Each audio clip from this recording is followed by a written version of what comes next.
วันที่5พฤศจิกายน2025นี้โรงเรียนม.ส.แก้วปัญญาและศูนย์ภาษาอังกฤษแก้วปัญญาได้จัดงานเฉลิมฉลองวันอาเซียนครบรอบ58 ปี8สิงหาคม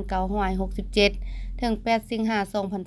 2025ขึ้นอยู่ที่สโมสรโรงเรียนแก้วปัญญาโดยการเข้าร่วมของทานคำแก้วอุ่นอนงนุชอำนวยการโรงเรียนม.ส.แก้วปัญญา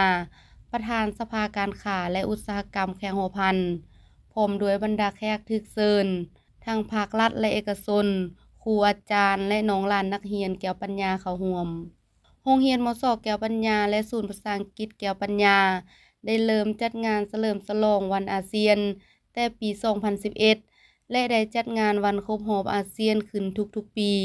อยู่ที่โรงเรียนดังกล่าวทั้งนี้ก็เพื่อเป็นการเฉลิมฉลองและระลึกถึงการก่อตั้งประชาคมอาเซียน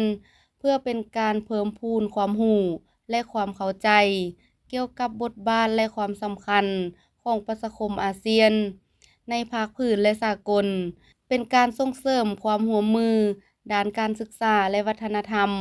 ระหว่างประเทศสมาชิกอาเซียนให้มีการแบ่งปันความรู้และประสบการณ์และพัฒนาปลูกจิตสำนึกอาเซียนในกลุ่มนักเรียนนักศึกษาให้มีความรักสันติภาพความสามัคคีและความเป็นหนึ่งเดียวพร้อมทั้งเป็นการส่งเสริมการมีส่วนร่วมของนักเรียนครูอาจารย์ในกิจกรรมทางด้านวิชาการวัฒนธรรมและกีฬาเพื่อสร้างทัศนะและพัฒนาความสามารถด้านต่างๆในการปลูกฝังค่านิยมและการร่วมมือเพื่อความยืนยงในชุมชนการศึกษาในการเฉลิมฉลองในครั้งนี้ได้มีการจัดกิจกรรมการคืนนำเสนอเกี่ยวกับความหมายความสำคัญบทบาทและหน้าที่ของอาเซียนพร้อมทั้งมีการแสดงศิลปะที่ส่องแสงถึงความหลากหลายของอาเซียนด้วยบรรยากาศฟดฝืนม่วนซื่นตำรวจสืบสวนสอบสวนของตำรวจลาว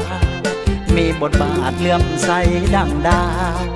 พัฒนาก้าวเติบใหญ่เข้มแข็งภายใต้การน